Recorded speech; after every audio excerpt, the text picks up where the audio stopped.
आपने एक फिल्म देखी होगी जिसका नाम था लापता लेडीज। ठीक उसी पैटर्न पर अलीगढ़ से एक बेहद ही चौंकाने वाला मामला सामने आया है, जिसमें 14 तारीख को मानव बंसल की शादी बिचौलिए बबलू आदि ने कराई थी।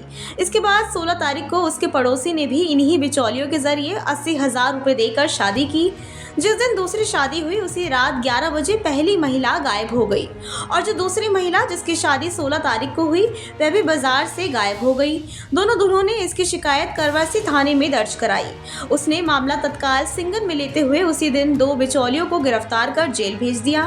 दुबई आज पूरा गैंग को हरियाणा के पलवल से गिरफ्तार कर पर्दाफाश किया है।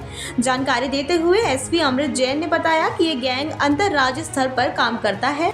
2024 को थाना क्वारसी क्षेत्र में हमें एक सूचना मिली थी कि एक नवविवाहित दुल्हन अपने ही घर से कुछ जेवरात और आभूषण लेके और फरार हो गई है। तो तुरंत ही एसएचओ क्वारसी ने कार्रवाई करते हुए उस पर एफआईआर दर्ज की और हमने एक स्पेशल टीम गठित की थी, जिसके तहत हमने 2 लोग तो अगले ही दिन गिरफ्तार कर जेल भेज दिए थे। और कल इस कार्रवाई में हमें एक बड़ी सफलता मिली है, जिसमें कि 7 लोगों का एक गैंग जो कि अंतर्राज्यीय अंतरजनपदीय तौर पर सक्रिय था और वो इसी तरह के जो अविवाहित पुरुष होते थे उनको चिन्हित करते थे, उन्हें निशाना बनाते थे और उनसे विधिवत विवाह संपन्न करवाते थे। रिश्तेदारों कभी रिश्तेदार बनते थे, कभी बिचौलिया बनते थे और जहां नकदी और जहां आभूषण, जहां जेवरात जो मिल जाए वो सब लेके और फरार हो जाते थे। ये अलग अलग नामों का, अलग अलग फर्जी आधार कार्ड, पहचान पत्र और अपने मोबाइल नंबर बार बार बदल के इस तरह के फ्रॉड को अंजाम देते थे। और कल क्वारसी पुलिस ने अथक प्रयासों और अपनी सक्रियता की वजह से पूरे गैंग का पर्दाफाश किया है और काफ़ी इसमें रिकवरी किया है।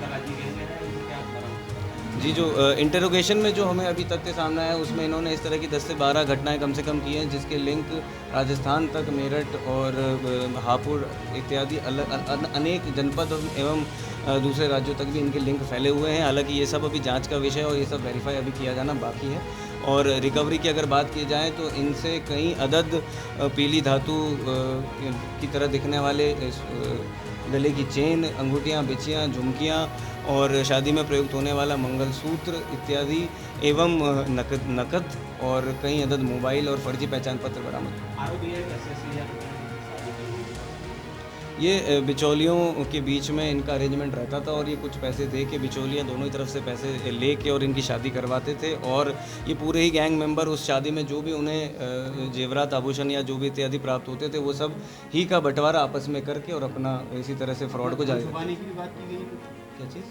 जब शादी हुई थी नाम पूजा बताया था। हाँ, ये जो मैंने जैसा आपको बताया कि अनेक अपने आधार कार्ड, पहचान पत्र बदल के अनेक नामों से, अलग अलग मोबाइल नंबरों से ये लोग अपनी पहचान बनाते थे और एवं छुपाते थे और एक नई शादी और एक नई पहचान इनकी हमेशा सामने आती थी।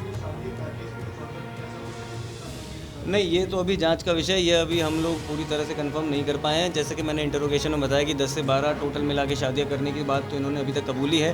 हालांकि इसे भी हमें वेरीफाई करवाना होगा और ये सभी विवेचना में आगे प्रकाश में आएगा और आप लोगों को अवगत करवाया जाएगा। और नाम धर्म बदलकर अविवाहित लोगों को झांसे में लेकर इस तरह की वारदात को अंजाम देता है। अभी तक की पूछताछ में गैंग ने इसी महीने 10 से 12 घटनाओं को अंजाम देना कबूला है, लेकिन जो जानकारी है वह है कि 35 से अधिक बार ये महिलाएं शादी कर चुकी हैं। इस गैंग का सरगना प्रदीप शर्मा है, जो कि देश के अन्य राज्यों में भी इस तरह की घटनाओं को अंजाम देते हैं।